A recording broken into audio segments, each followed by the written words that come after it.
Assalamualaikum warahmatullahi wabarakatuh. Hari ini kita akan belajar tentang strategi pemecahan masalah bagian pertama. Nah, ini yang akan kita pelajari adalah strategi membuat gambar atau diagram. Kemudian yang kedua adalah membuat daftar. Kemudian yang ketiga adalah membuat tabel. Sebelumnya Anda sudah mempelajari terkait dengan masalah, baik itu masalah rutin maupun non-rutin. Kemudian Anda juga sudah mempelajari tentang pemecahan masalah itu seperti apa. Nah, sekarang kita akan mencoba mempelajari bagaimana strategi untuk memecahkan masalah tersebut. Sekarang kita ambil contoh penerapan strategi pemecahan masalah membuat gambar ataupun diagram. Strategi pemecahan masalah membuat gambar atau diagram di sini saya contohkan ada 4, misalkan turnamen atau pertandingan, mengukur panjang tongkat, mengukur volume, dan juga deretan. Tujuan dari strategi ini adalah untuk memperjelas hubungan antar komponen masalah yang ada. Kita ambil contoh permasalahan tentang turnamen atau pertandingan. Misalnya dalam sebuah olahraga terdapat 8 tim yang sedang bertanding untuk memperebutkan juara 1, 2, dan 3. Untuk itu, hal-hal yang perlu diperhatikan adalah berapa jumlah pertandingan yang harus dimenangkan oleh sebuah tim. Kemudian berapa banyak kesempatan bermain setiap regu atau tim? Berapa banyak pertandingan untuk mendapatkan juara 1, 2, dan 3? Oke, sebagai ilustrasinya kita buat gambar atau diagram seperti berikut ini. Jadi ada 8 tim yang bertanding, kemudian ada pertandingan putaran pertama, putaran kedua, dan juga putaran ketiga untuk menentukan juaranya. Tim yang memenangkan di putaran pertama akan lanjut ke putaran kedua. Demikian juga untuk tim yang menang di putaran kedua akan lanjut ke putaran ketiga untuk menentukan juaranya. Untuk menjawab permasalahan atau pertanyaan yang sebelumnya, berarti terdapat 4 pertandingan di putaran pertama, 2 pertandingan di putaran kedua, dan juga 1 putaran di putaran ketiga, sehingga terdapat 7 pertandingan. Untuk pertanyaan yang kedua, berapa kali tiap tim bertanding? Maka kita bisa lihat dari diagram bahwasanya setiap regu atau tim mendapatkan kesempatan bermain sebanyak 1 kali.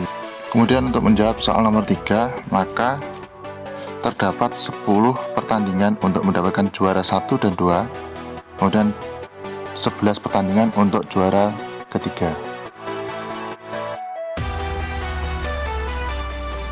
Sebagai latihannya, pemecahan masalah dengan menggunakan strategi membuat diagram atau gambar seperti soal di bawah ini.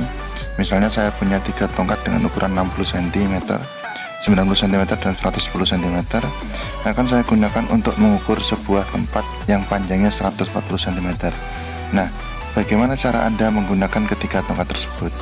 Kemudian yang kedua, seorang pedagang minyak tanah memiliki 3 buah tabung dengan ukuran 3 liter, 7 liter, dan 10 liter.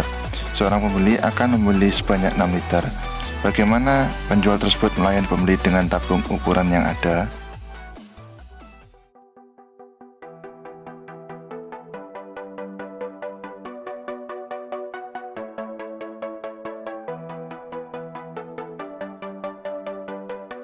Selanjutnya adalah strategi membuat daftar. Strategi ini dapat membantu menghitung berbagai kemungkinan dan menghindari terjadinya pengulangan.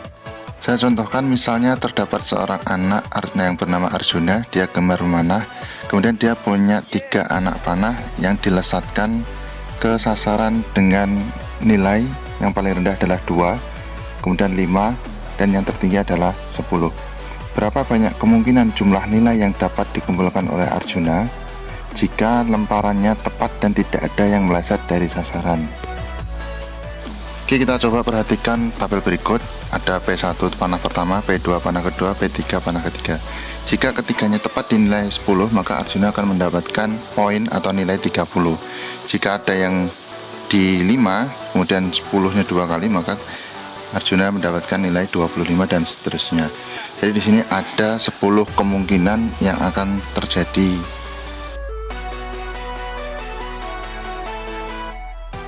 Berikut latihan untuk strategi membuat daftar, yaitu berapa banyak kata sandi yang dibuat dari huruf A, B, C dan angka 1, 2, dan 3 dengan tanpa pengulangan.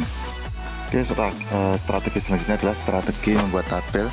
Strategi ini digunakan untuk mencari pola yang muncul dalam suatu soal, sehingga dapat mempermudah untuk mendapatkan jawabannya. Misalnya, ada seorang anak mempunyai uang sejumlah 100.000 dengan uang lembaran 10 ribuan dan juga uang lembaran 5 ribuan. Berapa banyak kemungkinan lembaran uang yang dimiliki anak tersebut? Kita coba buat tabel seperti ini. Ada uang 10 ribuan, ada uang 5 ribuan. Jika uang 10 ribuannya 1 lembar, maka uang 5 ribuannya terdapat 18 lembar, sehingga totalnya adalah 100.000. Begitu juga untuk lembar berikutnya, jika uang 10 ribuannya 2 dan kemudian 5 ribuannya 16, totalnya sama 100.000, dan seterusnya sampai ke yang terakhir. Jadi di sini ada 9 kemungkinan.